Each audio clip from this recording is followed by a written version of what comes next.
toward a more perfect union here.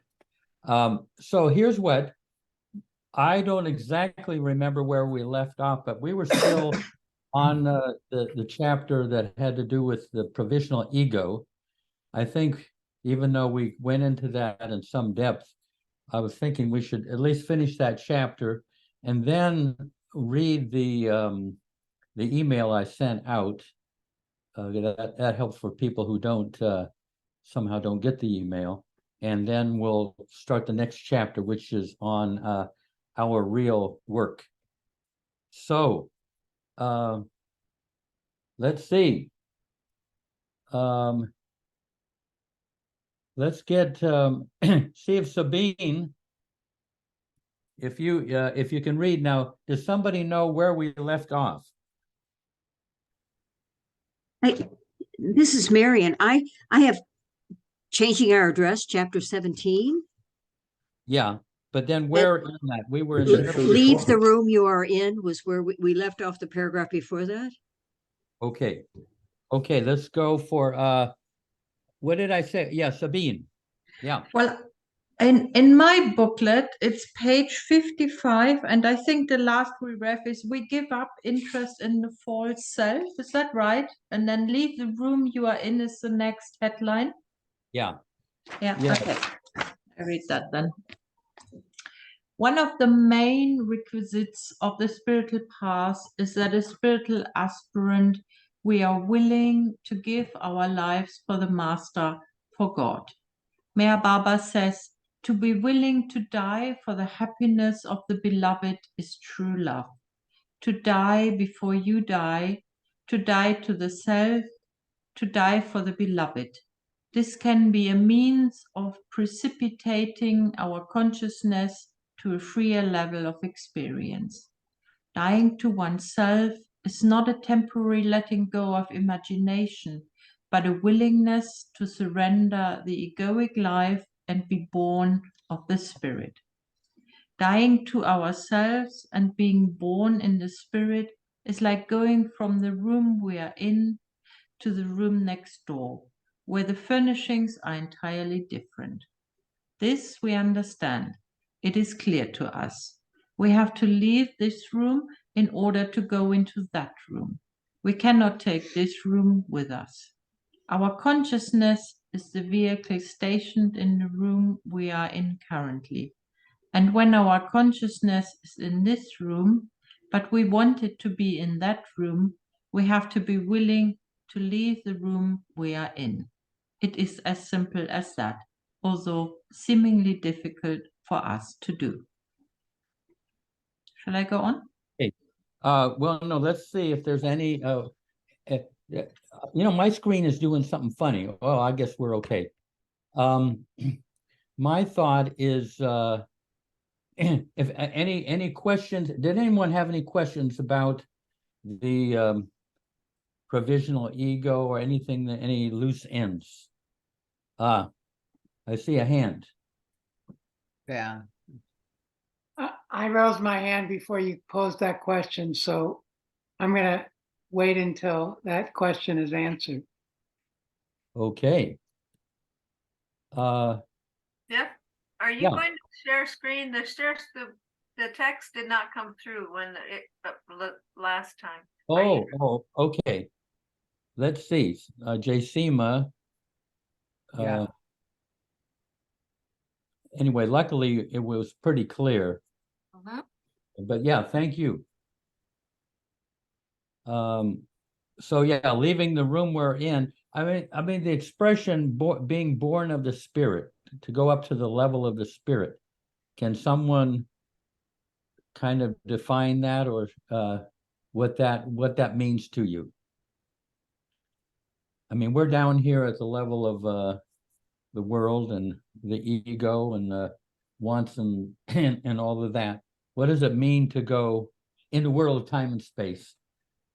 Can someone kind of give a description of what it means to go to the level of the spirit? Anyone want to venture out? It is a place within us. it's a placeless place, you might say. Okay, Radha?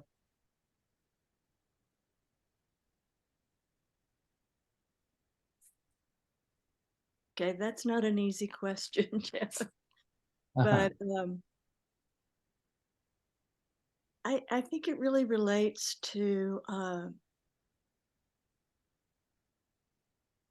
putting your perspective as if Baba were with you. Trying to be conscious of Baba being not only with you, but in you. And I think the times it's most difficult to do that are when your ego isn't getting what it wants.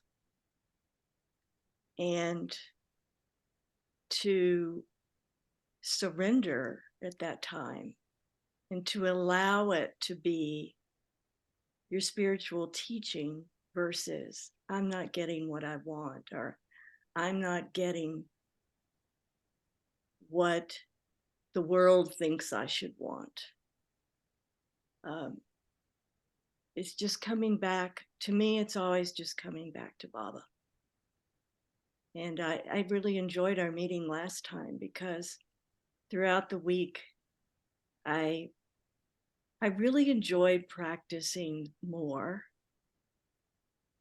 just having Baba with me all the time.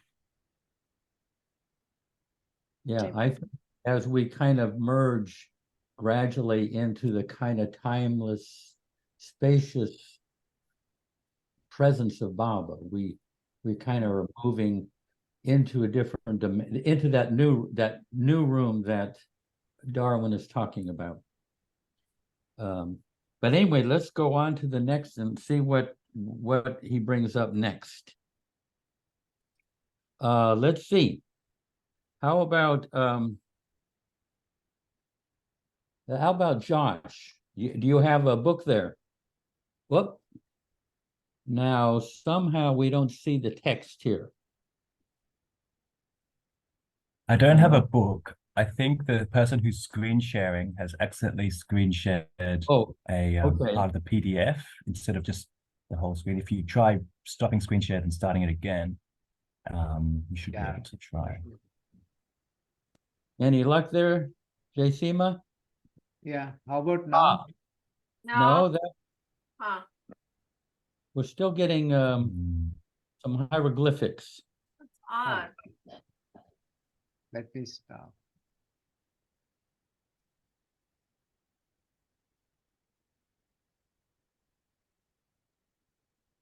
Betty, your cat is so cute whilst we're waiting. He's especially friendly tonight. Thanks, Doug. Now? You got it.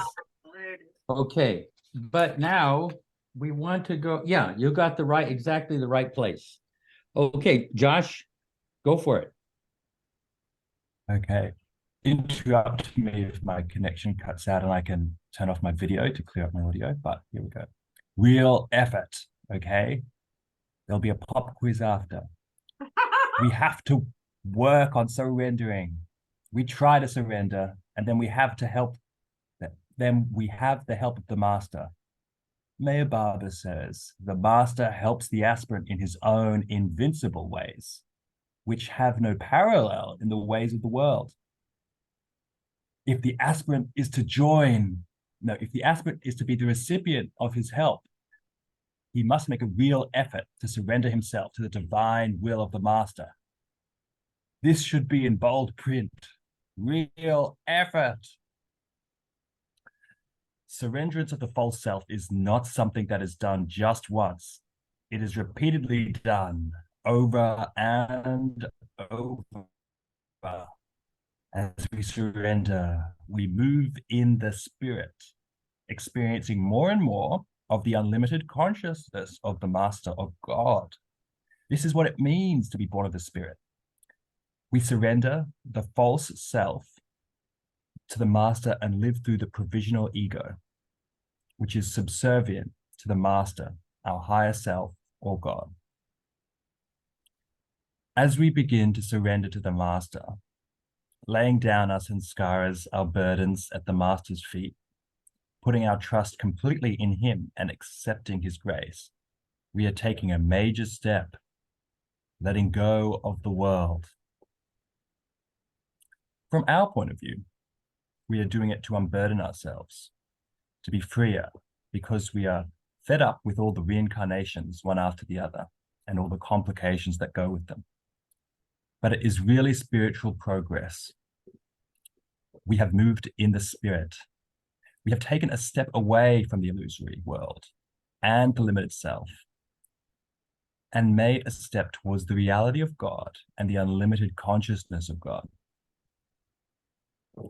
To be born of the spirit is a wonderful experience, but that is not enough.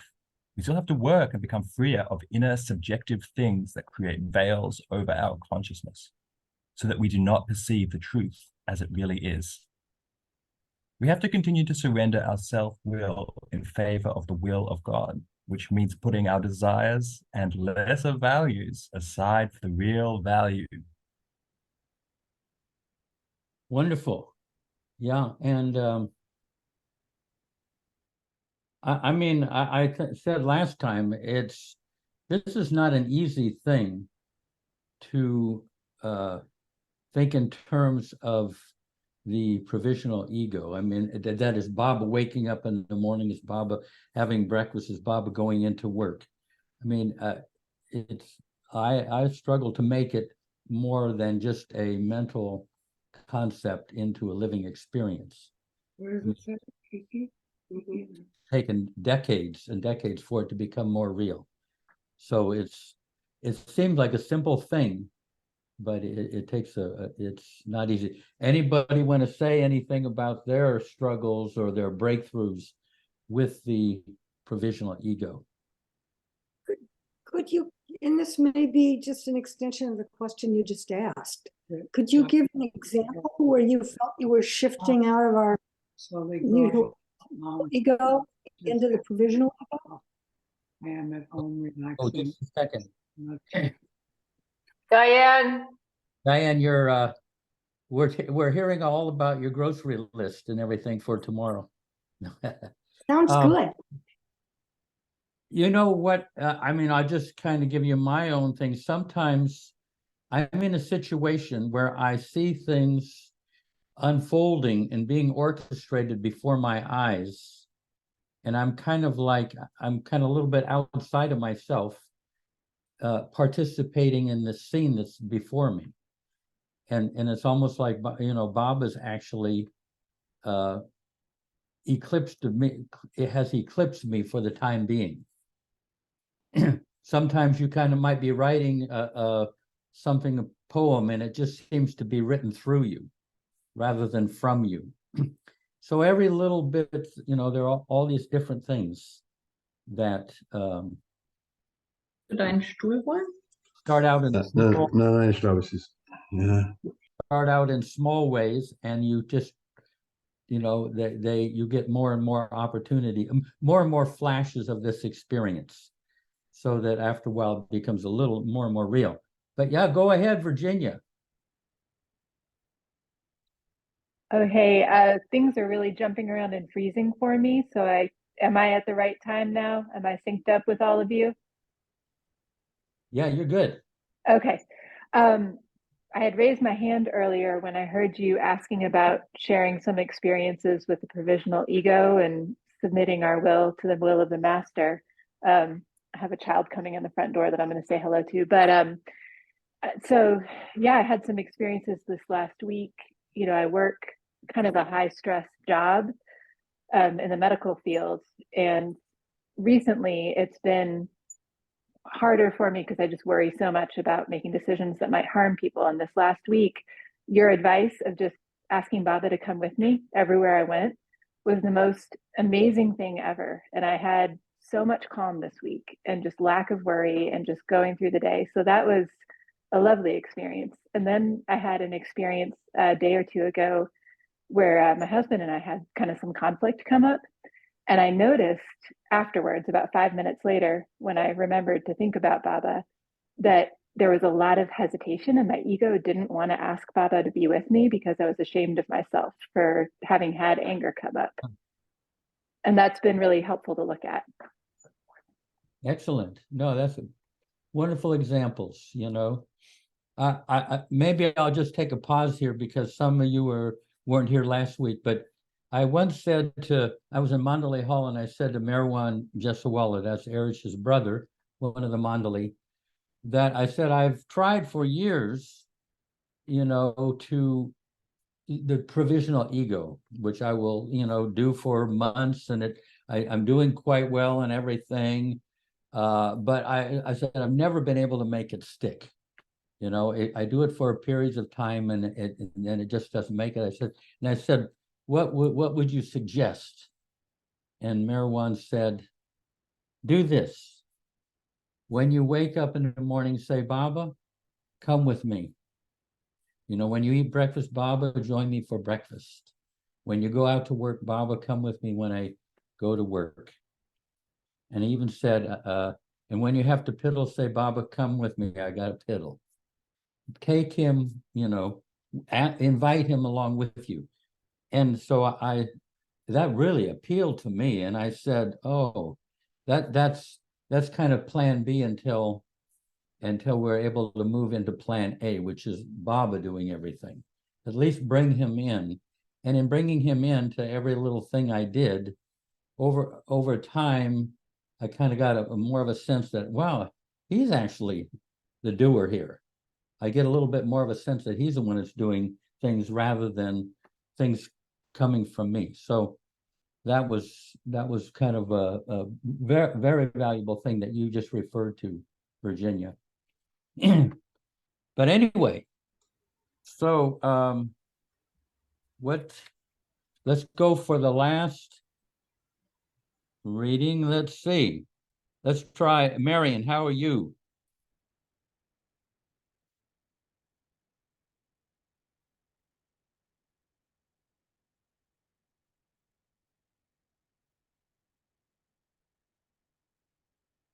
I'll read from the screen rather than my book. How far should I go?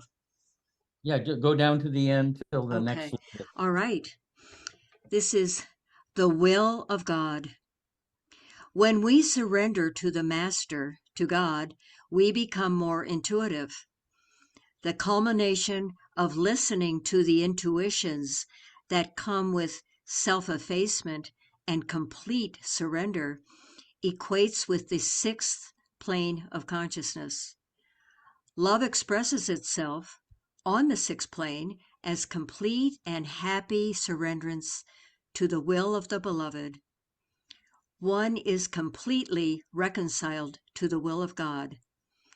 All selfish desires, including longing for the presence of the beloved, have disappeared. At that stage, one is aware of the how of the divine will within. The kingdom of heaven opens up for us while we are here on earth. Even a child can experience God's will, perhaps even more so than an adult who has a monstrous mind and an even bigger ego. This is why Jesus spoke of becoming like children, not childish, but childlike. We learn that we can trust in God, that God is trustworthy and dependable, more than we are.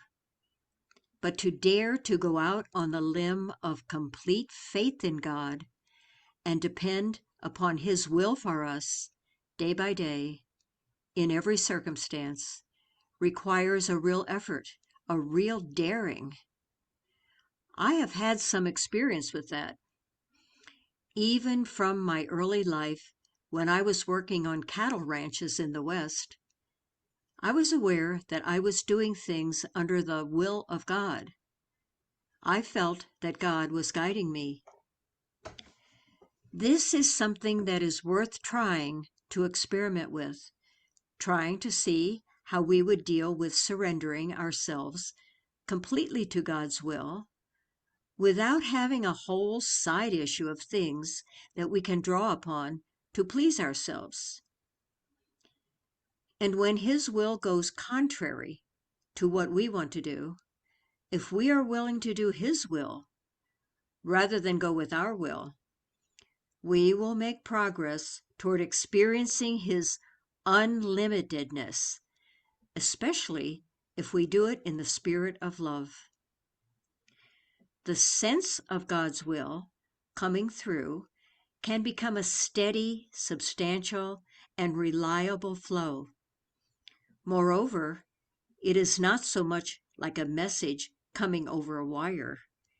It is an access to the presence of God. It is not something apart from God. It is an access to God. And this is where our consciousness begins to merge in God. Yeah. Wow. Beautiful. Well read. You know, I came across, anybody have anything to say to that? You know, oh, Ron? Yeah, I'm going back to the I think the previous theme. I just wanted to mention an experience that I had many years ago.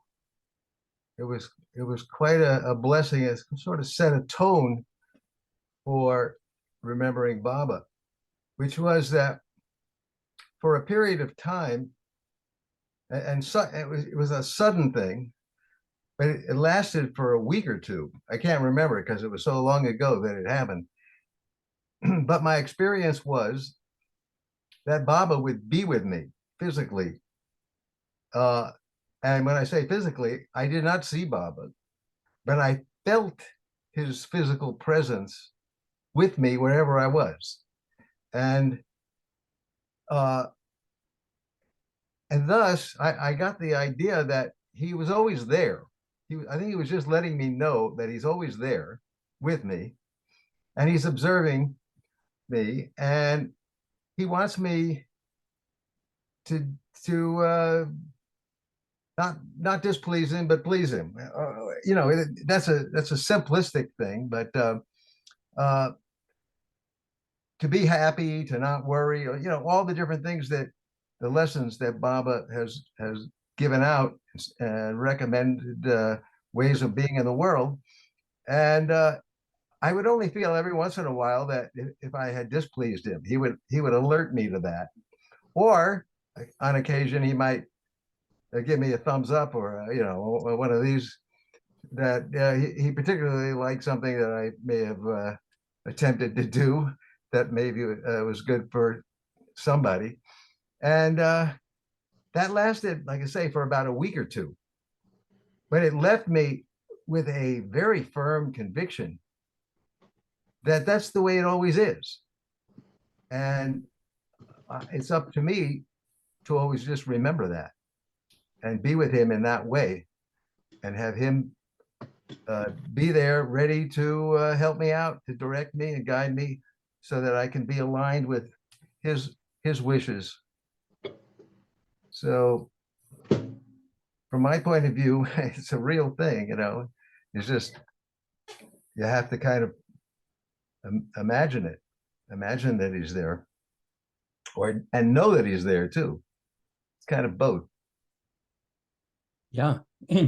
I know Eric used to say you have to kind of kid yourself that Baba is there. He used the word kid, and you kid yourself, but eventually you realize what you were kidding yourself about was actually true all along. That's the. So we have Jennifer? Kentucky. Oh, where you're muted. Yep, I'm good. Yeah, haven't had enough practice for a while. Hi, everybody. I'm so happy to be back. So the first part, when you were talking about the provisional ego, I get so confused with that. And I can't figure out even what it means. But this section, when Marianne started reading, I got this amazing relief. I was like, okay, intuition, I get that. I get what that means. And, you know, I'm really much better at telling other people to take Baba with you than for me to remember myself. But the intuition part is something that feels more natural to me. And I think a lot about the mind and the thoughts and all that worry and all of that rumination and all of that as not being Baba. And I've worked very hard to pay more attention to what I hear here. And so for me, I feel like that's my connection with Baba. And the more I pay attention to that and do what I hear there, and it can be as simple as like today, I went to a little Christmas fair and I heard a couple, out of the back of my ear, I heard a couple guys saying, oh gosh, we have to go, but I don't know where to put my coffee cup or their garbage or something. And out of the corner of my eye over on the other side, I saw a garbage can. And the thought that didn't seem to come from here, came more from here, was take their garbage. And so I turned to them and just said, hey, I can take that for you. But that didn't come from me even going like, oh, you should be a nice person, you should be helpful. It came so naturally through that. That's in a way what I think of with Baba, with like selfless service. It's like hearing him telling you how you can be helpful to his people by, I don't know, putting their garbage in the garbage can. It can be as simple as that. So that's where I've been focused recently more, is here. Now, I don't think like in those first lines, it was like intuition, yes, six plane, oh gosh, no, I'm not anywhere close to that. But that's how I've been working with it. And it's a good reminder for me sometimes when I remind other people. I have a friend in the Ukraine who I keep in touch with daily, and we message each other since the war started. It's been now more than a year. And she was telling me she struggles with her mother-in-law, and it's just so different there, and the way they gather and the way things happen. And I said to her one day, she knows of Baba from chatting with me, and she didn't want to go to this dinner. And I said, take Baba with you, have Baba come to dinner, invite him. And it's easier for me to say that to someone else than for me to say, hey, Baba, come have breakfast with me, like what you said, Jeff. I forget that, but I remember it for other people. I don't remember it so much for me. But so I guess my way is just more that listening more from my heart. And as we've talked about, and I haven't been here for a while, but of course, this book is like, it's so threadbare from reading it all the time. I've just totally lost my train of thought there. But, I know, it was about making space for Baba in your heart. And I've done some of those meditations that you guys did back before I found this group during COVID. And I've been feeling more about that clearing of the heart out as something kind of sticks in and you say, Baba, I think that's something old, and, can you help me work it out? What might that be? And I've been doing a little more of that. Darwin talked about that. And I just thought, I don't even get how that is, but bit by bit, I'm starting to feel that just, nanoseconds, just a little bit. But so that's how I think about that passage, and I'll pass for now. Thanks. Oh, beautiful. Very clear. Great examples. Dan? So I had raised my hand before because I wanted to talk about about being in the two rooms. Mm-hmm. So I think I understand you can't, is that simply put, you can't be in two places at the same time? You have to make a choice? He's saying to kind of move into a different into the inner dimension and operate from there. It doesn't mean that you're not aware of the other room that you were in, but your base of operations is now located further within. Going, say, for example, a lot of people, their base of operations is their head. And you know, how are you going to get down into the heart area, into your heart space? You have to be willing to kind of let go of all of that mind chatter and go down to the level of feelings and emotions and everything.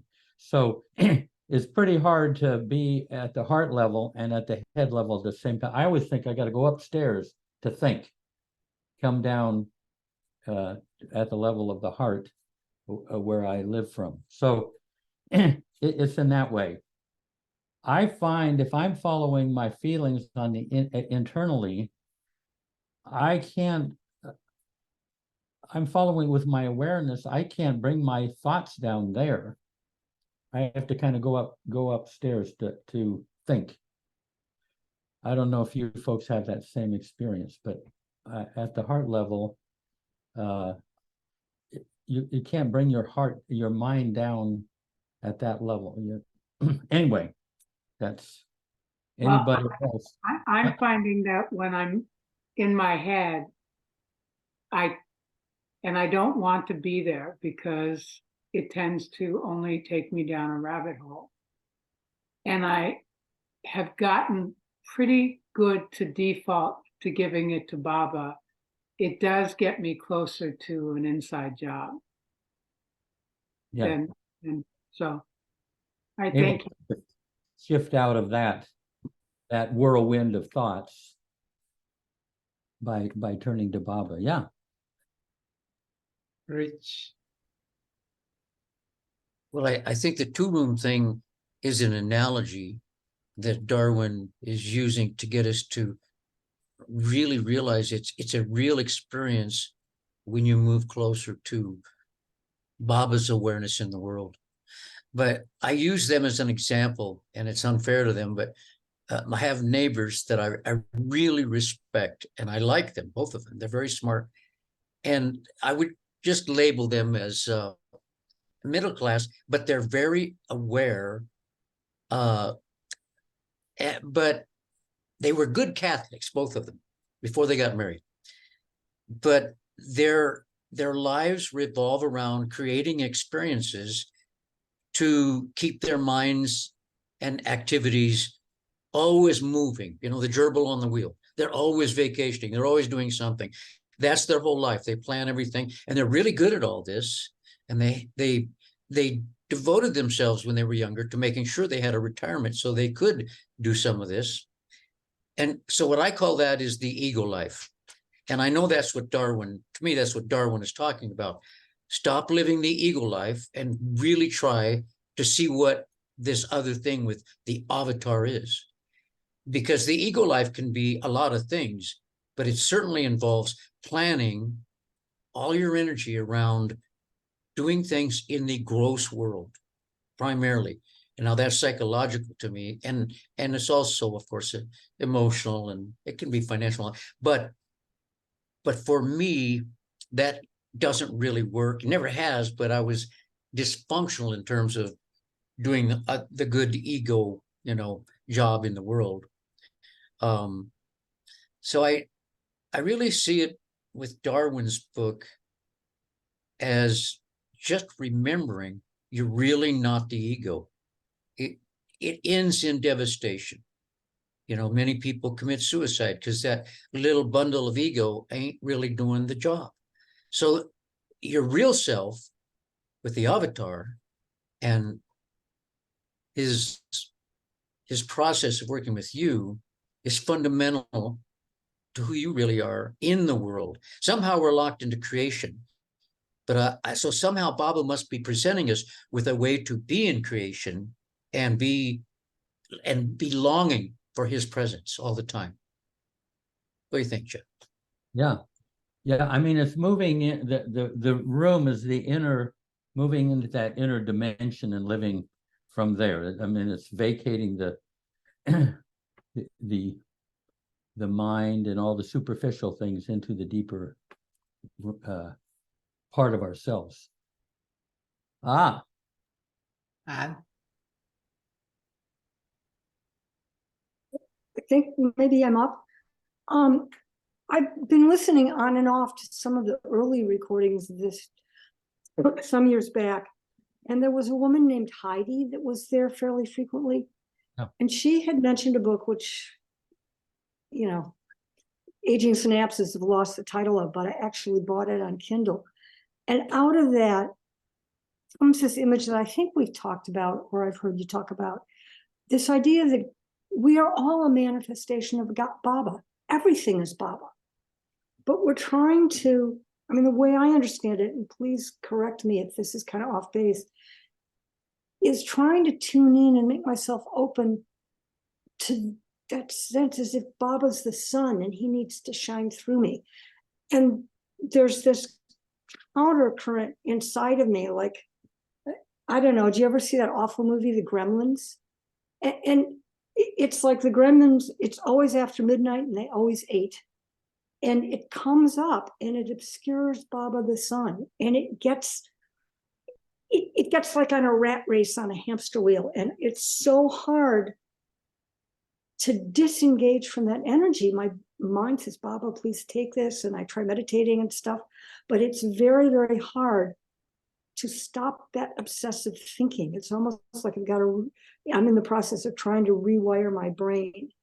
And as we're talking about it, this maybe not very poetic image came to me that I've got a couple of wonderful cats. They're like 8 months and 6 months.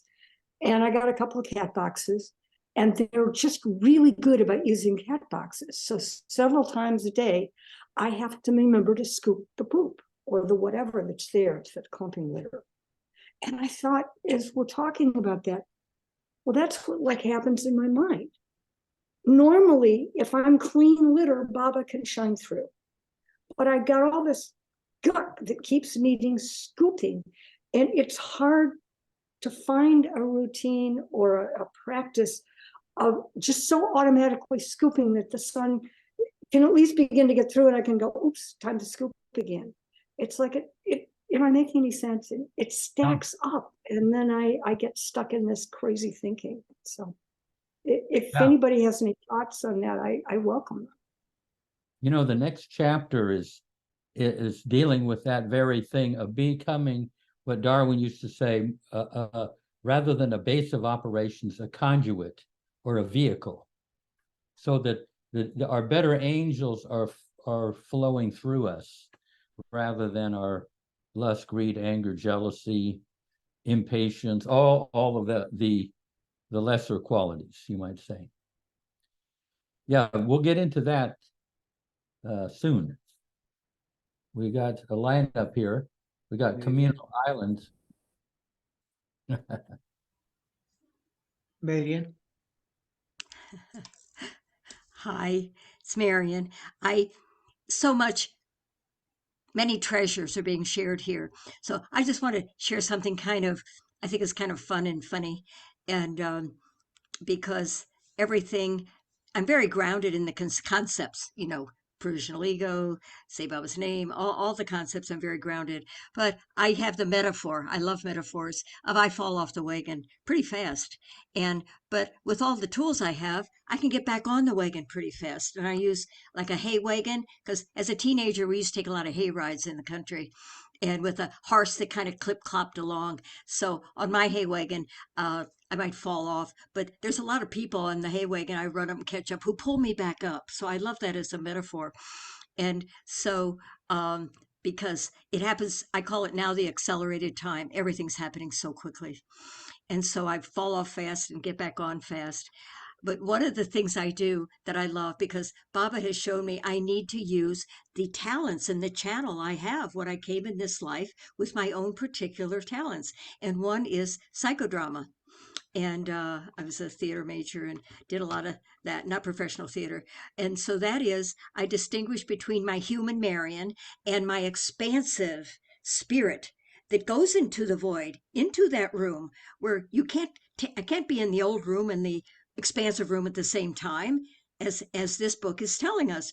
So I have this expansiveness, stepping into the void.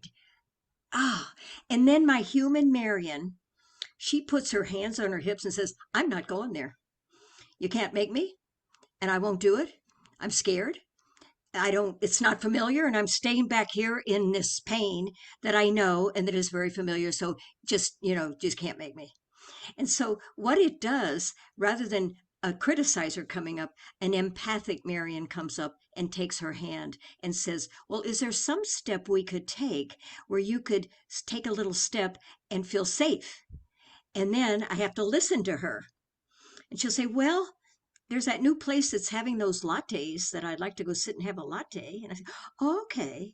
Then it reminds me, I've been so busy doing stuff and working hard and everything that she reminded me I need to take a break.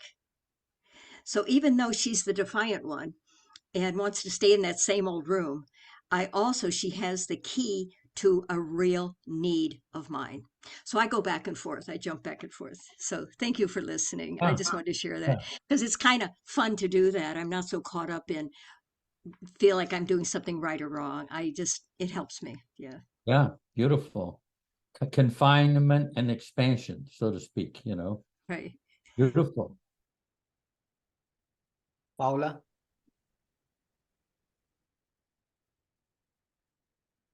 Yeah, I've been listening to Meher Sepas and Farhad and about unwinding and unwinding sanskaras.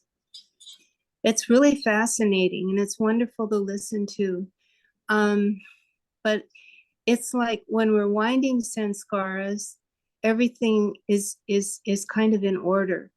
It's like if I do this, that will happen. It's like it's logical, but when we're unwinding sanskaras, everything's a mess. I mean, it warmed my heart to listen to it because it's like, no, things don't make sense. It's like if I go this way, this has been the story of my life. If I go this way, there's a wall there. Well, okay, I tried that and that didn't work. Most things don't work. So, and then the other part that kind of fit into it was Baba's The New Life, and how Baba in the new life, what he did was he let go of everything. He let go of everything all at once. And he was a perfect human being. And in that perfect human being, he let go of everything. And he did that for us. And that, I think, whether we work at it or try it or not, it happens anyway. It just happens. Things, things are changing all the time. And whether we like it or not, we're kind of required to move into another room if we want to, it's like, I don't know. That's kind of jumbled, but I'm a jumbled kind of person. But anyway, it's that just, it really helped me. I mean, it's like knowing that everything's really all right. This is Baba's show, and maybe we are unwinding, and that's why it is painful. It's really painful because letting go of what we're attached to is so painful.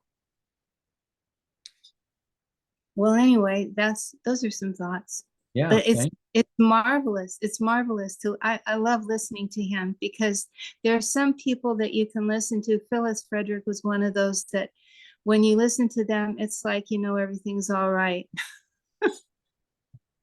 Yeah, beautiful. As Farhad Shafa? Yeah. Good. Yeah. He's and is he on the babazoom.net? Yeah, and it's Meher Sepas. It's the Persian program, but it's translated. Yeah. Okay. Folks. All right. Let's go. Hey, I see Tony Paternity has arrived. How about reading, which is the next one? I don't live there anymore. Yeah. What do you say, Tony? I'm muted. Now I'm unmuted. Okay. Yes. Mayor Baba says progress from one surrender to greater surrender is a progression from a minor conquest to a major one, unquote.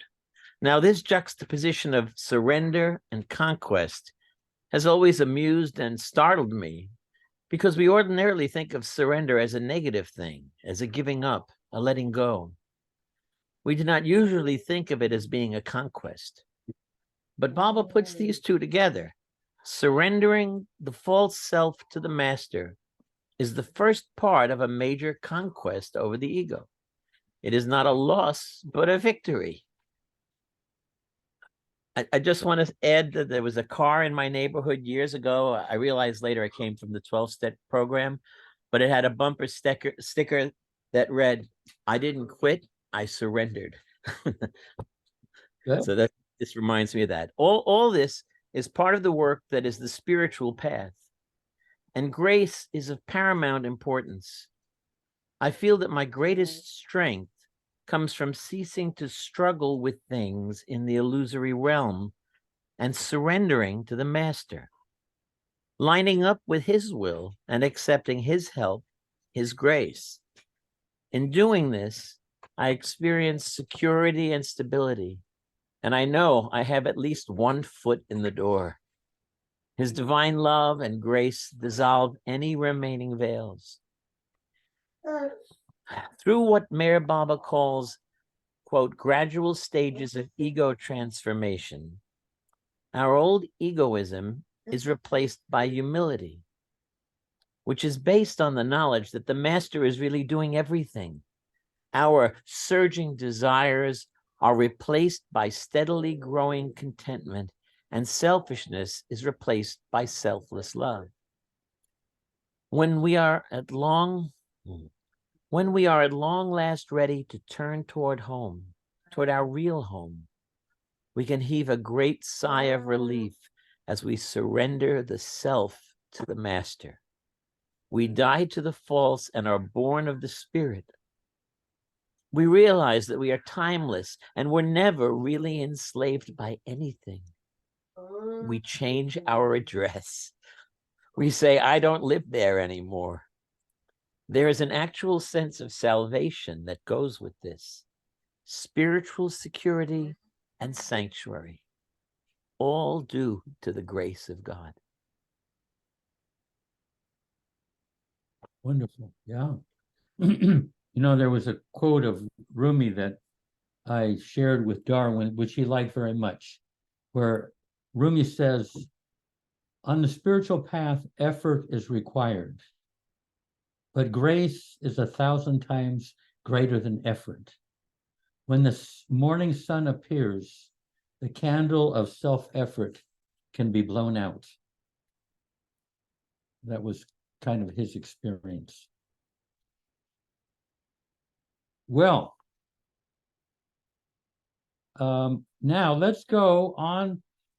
I want to see if Radha will read this next, what it is. Oh, can you say that one more time? Okay, someone's asking. This is Rumi. On the spiritual path, effort is required, but grace is 1,000 times greater than effort. When the morning sun appears, the candle of self-effort can be blown out. Okay, let's go to the Jasima, if you can do the, yeah, that's it. Radha, you ready? Yes. Dear folks of Baba, we are coming to the chapter in Effort and Grace entitled Our Real Work, which starts on page 100. In this chapter, Darwin introduces Baba's work of opening our hearts to the divinely human qualities within and expressing them in our day-to-day life. Here's how Darwin introduced a buddy and myself to this work. Back in 1970, we were traveling around the country, visiting some of our college buddies. One lived in a small town in upstate New York, which happened to be near Schenectady. We had heard that an elderly couple lived there who had first met Baba in the 1930s. And one day we got up the nerve to call them and see if we could meet with them. The couple was Darwin and Jeanne Shaw. Little did we know that this was the beginning of a lifelong relationship in Baba with these two rare souls. This was our destiny, though it seemed at the time to be just a chance happening. There is much to the background of this story that could be said, but most importantly, through this couple, we were introduced to the inner life with Baba. We had been following Baba for about 2.5 years, and we had practically no idea about the inner life. We thought we would just go on living in our lives with Baba, and somehow the inner life, as vague as it was for us, would somehow just happen automatically. In his very unassuming manner, Darwin brought home to us the concept that we have the potential of creating inner space in our heart, an approach entirely new to us. We can proactively empty the strangers from our heart, our desires, emotions, and impulses, and give them to Baba. And in doing so, gradually create an inner space for Baba to live in us and enable our awareness to see within. Over time, in emptying our hearts to Baba, we began to observe within the inner currents that dominated our lives. It was like lifting up the hood of a car and seeing how the engine actually operates with all of its many interlinking parts. What we began to see on the one side and before us, so to speak, was our sanskaric conditioning, our standards of right and wrong, good and bad, spiritual and unspiritual, all fed by our desires, emotions, and impulses, which we had inherited from our upbringing. This side is our reactive nature and is very confining. On the other side, deep within the heart, we became aware of our better angels, which Baba encapsulates in the divinely human qualities of truth, love, beauty, and purity. This deeper side of our interior was very liberating. It responds to life rather than reacting to it. The qualities such as patience, empathy, generosity, humor, creativity, courage, honesty, tolerance, and enthusiasm all flow from these divinely human qualities, which percolate directly from Baba into our deeper hearts. We came to see that these qualities are not emotions or even feelings, but are divine attributes that enter us from beyond our sanskaras. This understanding gave immense insight into the workings of our interior. We began to see, after many decades, in the difference between our sanskaric currents of emotions, impulses, and desires, and the divine currents flowing directly from Baba. The former currents are driven and excitement-based, while the latter are full of substance and flow from tranquility. Going back to this chapter, Darwin talks about the real work, which he describes by quoting Baba's own words: to penetrate into the essence of all being and significance and release the fragrance of that inner attainment for the guidance and benefit of others by expressing in the world of forms truth, love, beauty, and purity. This is the sole game that has intrinsic and absolute worth. Our work, Darwin conveyed, is to become more and more receptive, more open within to these divine qualities flowing into us from Baba.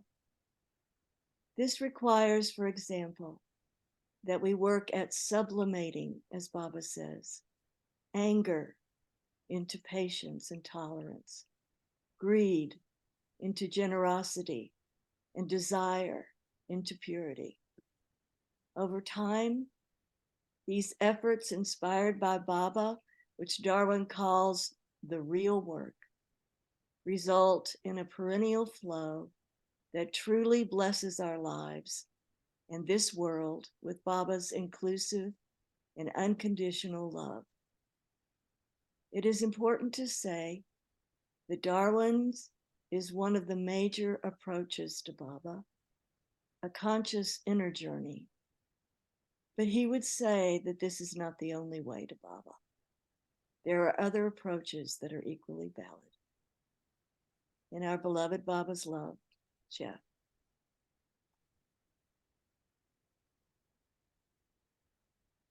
Hey, we got a hand there. Ron? Yeah, it's my hand. Okay. I was thinking about how Baba does everything.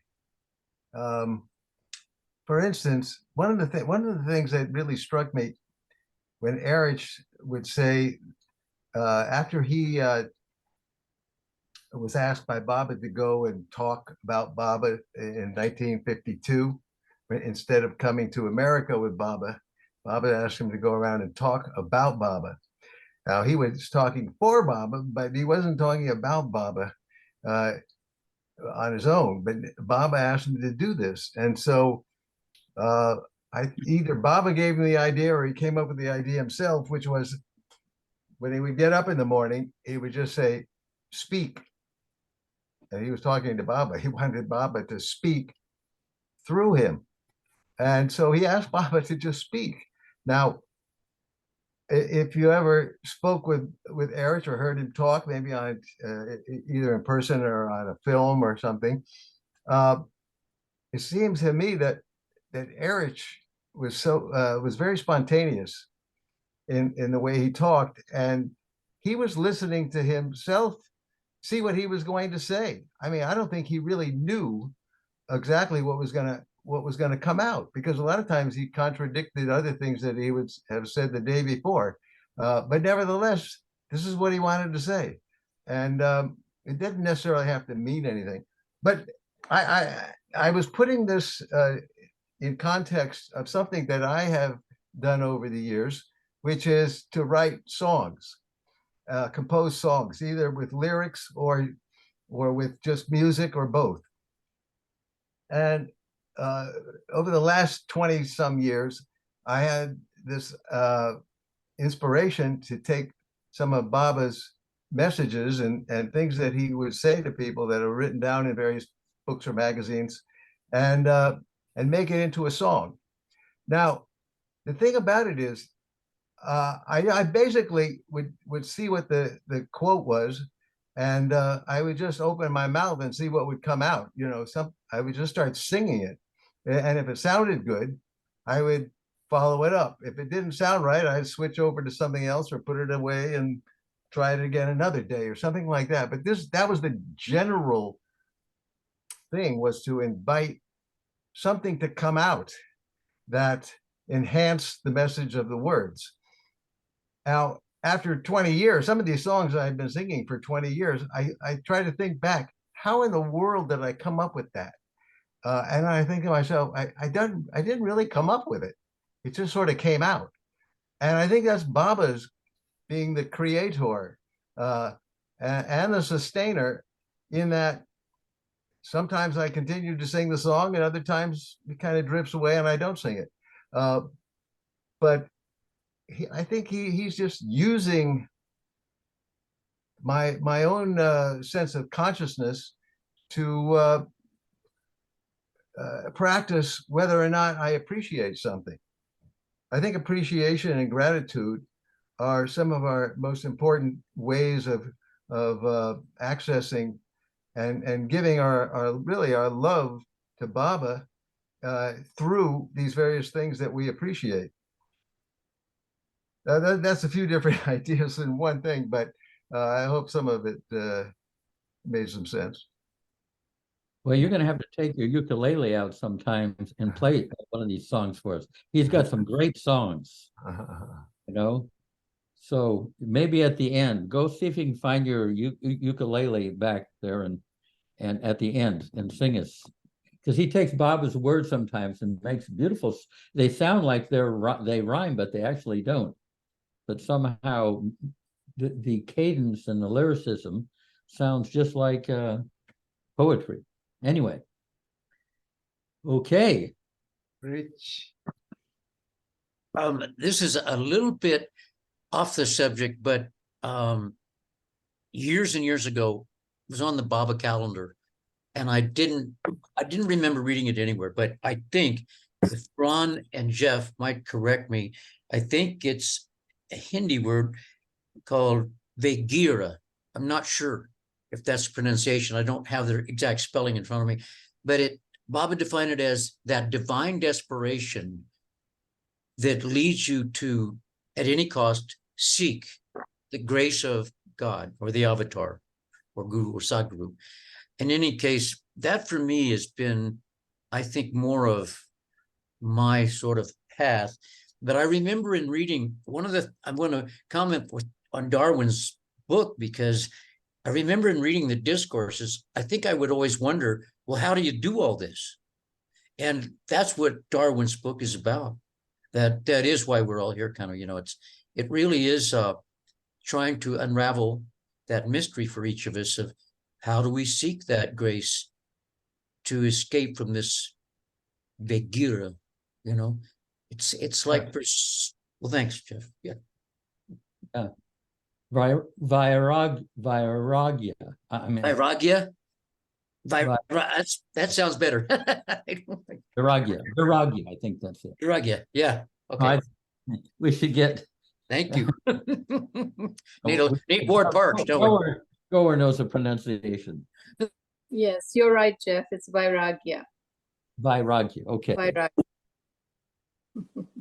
Okay. Virginia?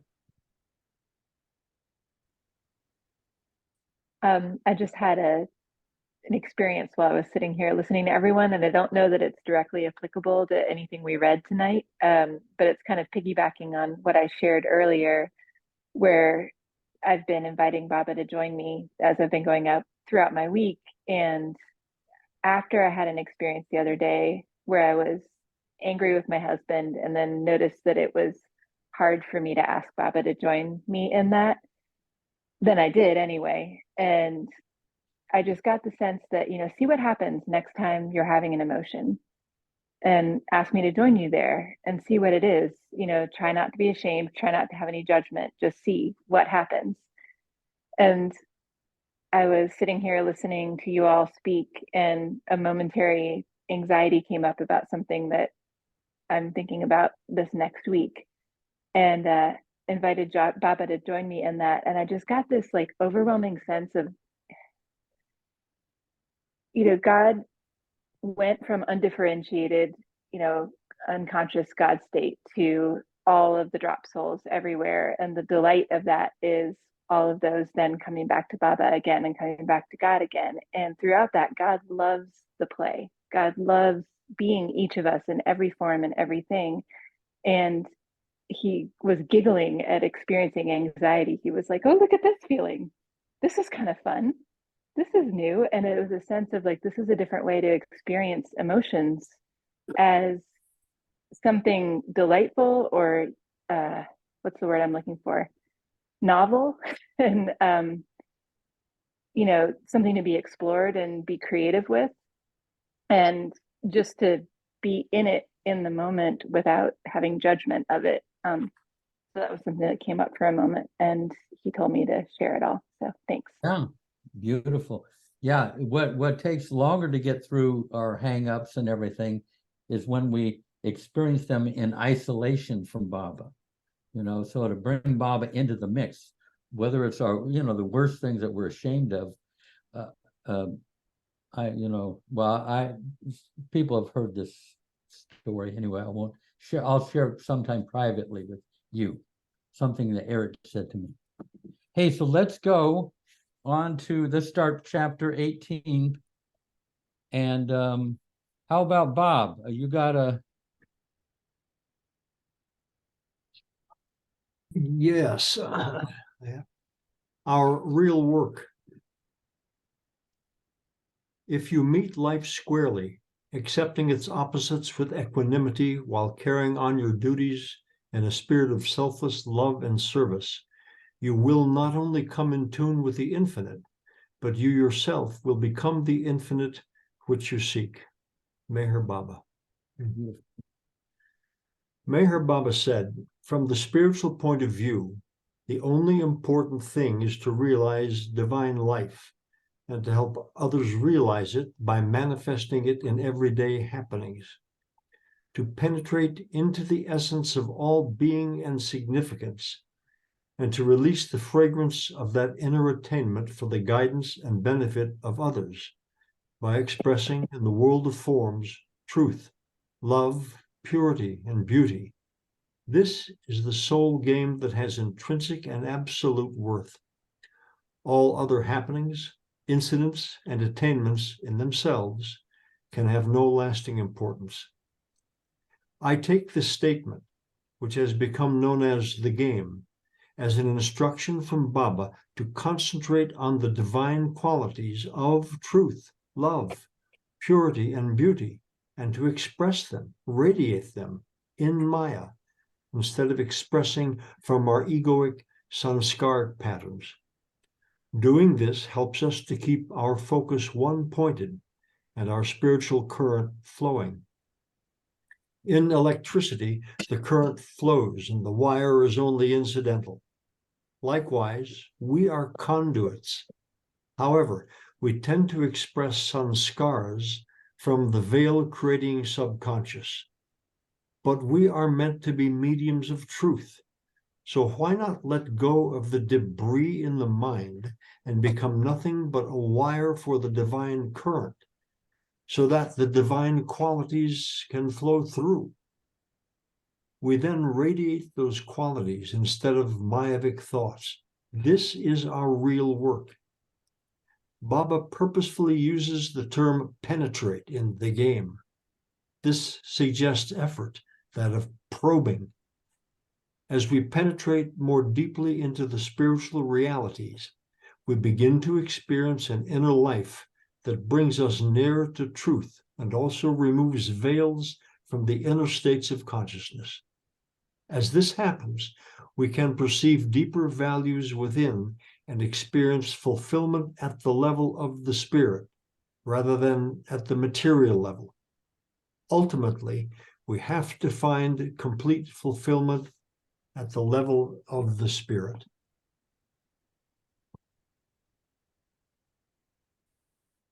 okay. Anything to say to that? Any chance we can have someone read that again, Bob or someone else? It seems very profound, that whole segment.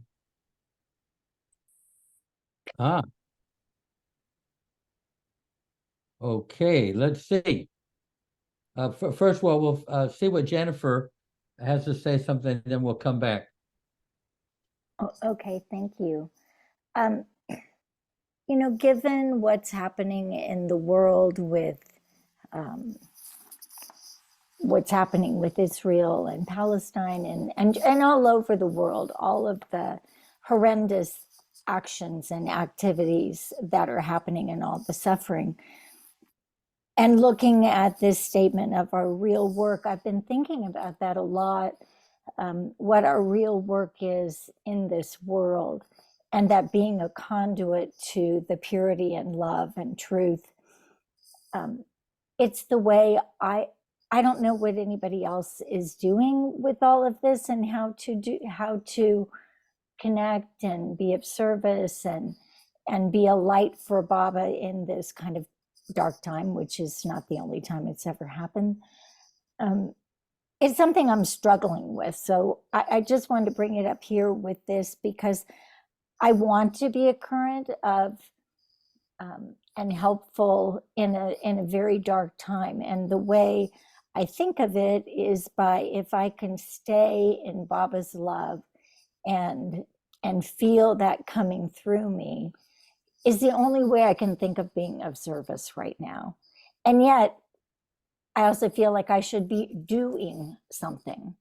But I don't want to add to the anger and the feelings that are more like emotions in the head as opposed to in the heart.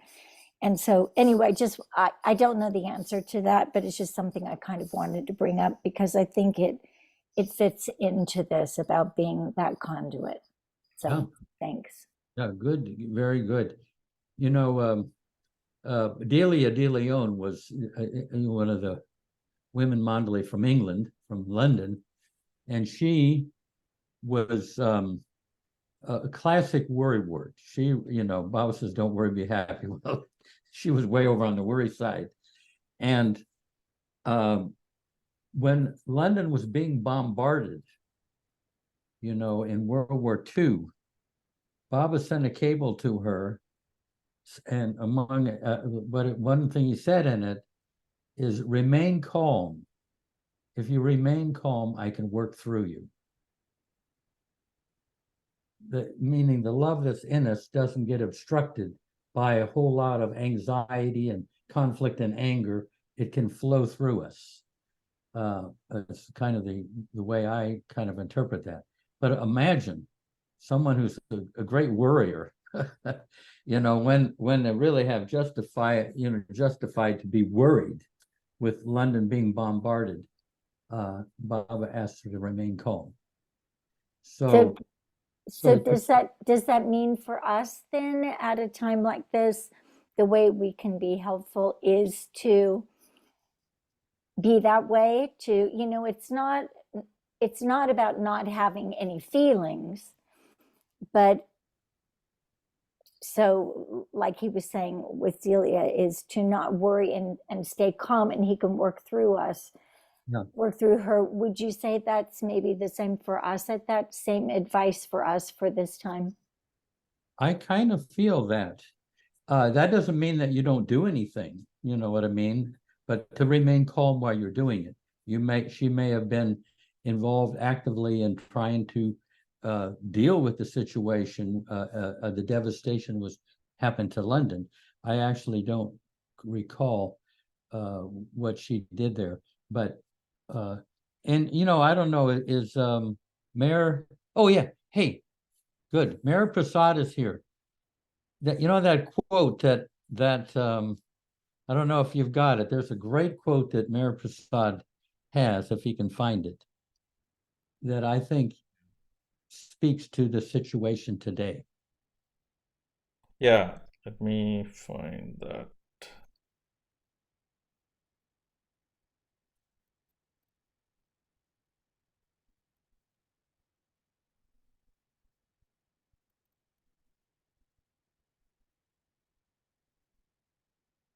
Yeah, here it is.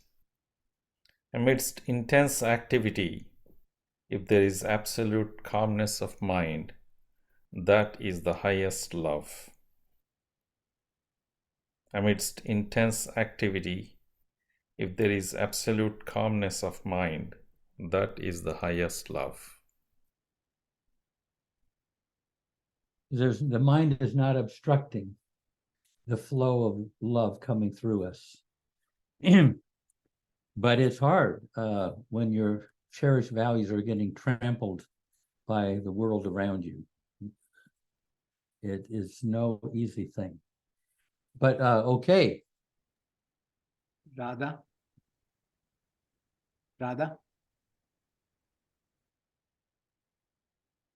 Sorry. I just wanted to say to Jennifer that you said you feel like you should be doing something. I feel loving is doing something. Beautiful. You know, I'm this week I've been learning to sing the names of God, and the way I've been doing it has been listening to the Women Mandali on YouTube and singing it with them every day. And I love. I've been doing the same thing. I've been doing the same thing. Yeah. Because I thought about when Jeff had talked, told the story more than one time about the people from the concentration camps and who had died coming through and hearing those voices. That felt like something I could do to be of service. Thank you. But I love what's written at the beginning of that, before they start singing, about how Baba said, when you do this, you're helping me do my work. So I just think that power of God's name is, something we can do. Yeah. That's great. You've been doing it too, Jennifer. We're on the same wavelength. Thank you for that. Great minds think alike. Okay. Let's see, what time is it getting to be? Shall we do, let's do one more. Well, you know what we'll do? We'll cut, I know Richard wanted to read that again. What do you think? You want to read it again, or on what Bob read? Yeah, go ahead. Go ahead. Read it again, Bob. Yeah.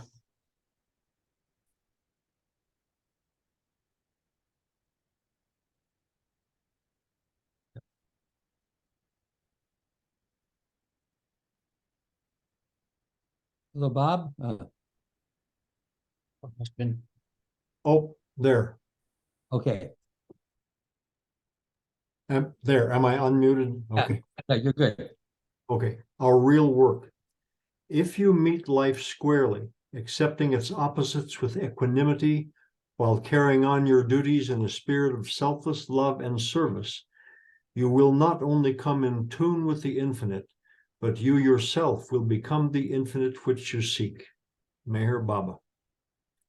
Meher Baba said, from the spiritual point of view, the only important thing is to realize divine life and to help others realizing it by manifesting it in everyday happenings, to penetrate into the essence of all being and significance, and to release the fragrance of that inner attainment for the guidance and benefit of others by expressing in the world of forms truth, love, purity, and beauty. This is the sole game that has intrinsic and absolute worth. All other happenings, incidents, and attainments in themselves can have no lasting importance. I take this statement, which has become known as the game, as an instruction from Baba to concentrate on the divine qualities of truth, love, purity, and beauty, and to express them, radiate them in Maya, instead of expressing from our egoic sanskaric patterns. Doing this helps us keep our focus one-pointed and our spiritual current flowing. In electricity, the current flows, and the wire is only incidental. Likewise, we are conduits. However, we tend to express sanskars from the veil-creating subconscious, but we are meant to be mediums of truth. So why not let go of the debris in the mind and become nothing but a wire for the divine current, so that the divine qualities can flow through? We then radiate those qualities instead of Mayavic thoughts. This is our real work. Baba purposely uses the term penetrate in the game. This suggests effort, that of probing.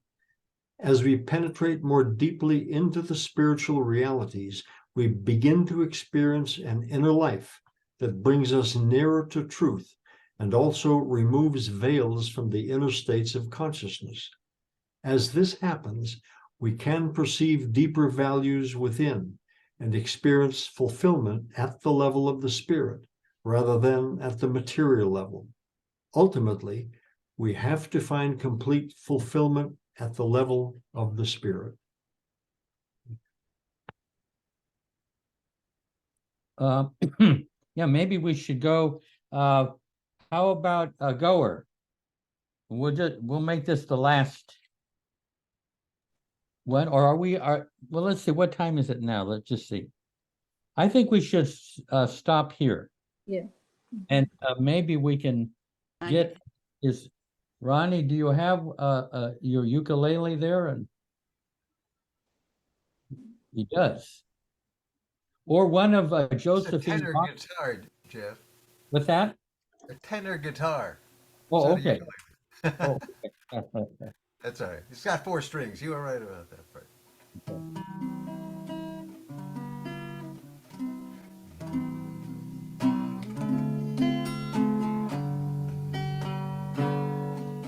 Approach me with unfailing faith, love and devotion.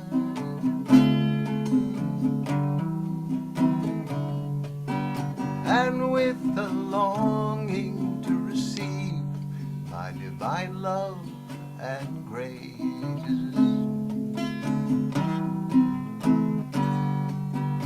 I would like you to bear in mind that you do not approach me with the thought of any worldly gain. Come to receive my love.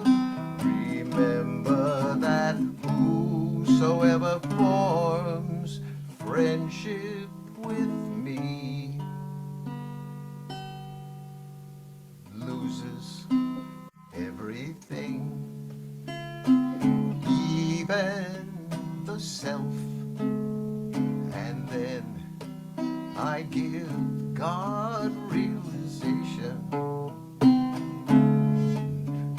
Approach me with unfailing faith, love and devotion.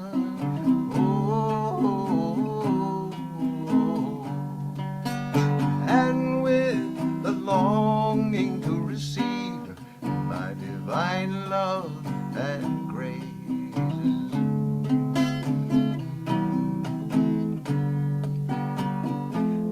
I declare to all of you who approach me, and to those of you who desire to approach me, that you must never come with a desire in your heart that craves for wealth and worldly gain, but only with the fervent longing to give me your all, body, mind, and possessions, with all their attachments.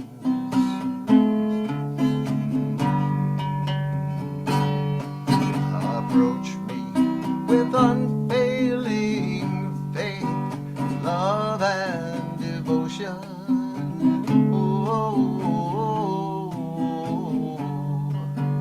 And with the longing to receive my divine love and grace.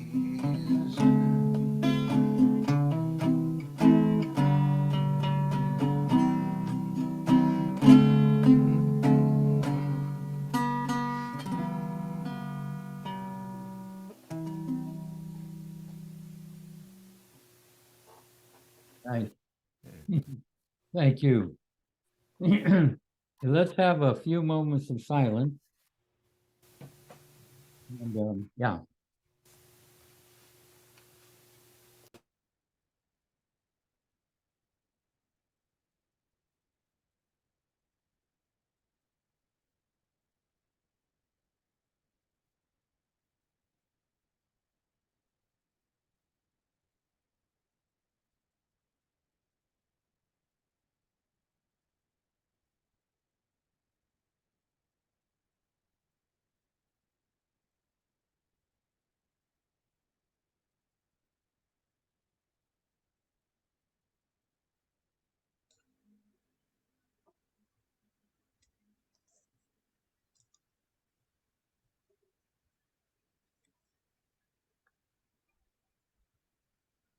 Yay, Baba. Everyone. Thank you for Thank you. East Coast for staying up late. On the West Coast for just sitting back easily on your sofa and your and India. It's early morning. You're just fixing your breakfast and yeah. Oh, we have before we go, we have to have Nasreen. Okay, I'm ready. Good. Avatar, Meher Baba, PJ. PJ. Avatar, Meher Baba, PJ. Avatar, Meher Meher Baba, Baba, PJ. PJ. Jai Baba, thank you. Jai Baba. Thank you, Nasreen. Thank you, Nasreen. Yes. Thank you, Jeff. Thank you, Ron. Thank you, everybody. I really love this. This is great. Yeah. Thank you. We got Lower Mobed back from her cruise, ocean cruise. Yeah. Thank you. Yes, it's good to be back. It's good to be back. Yeah, we are Delightful. Yeah. Thank you. Missed all of you. That's why she wasn't around last time. okay. Well, Good night, everybody. Good night. Jai Baba, Jai Baba. Jeff. Jay Papa. Good night. Jai Baba, everybody.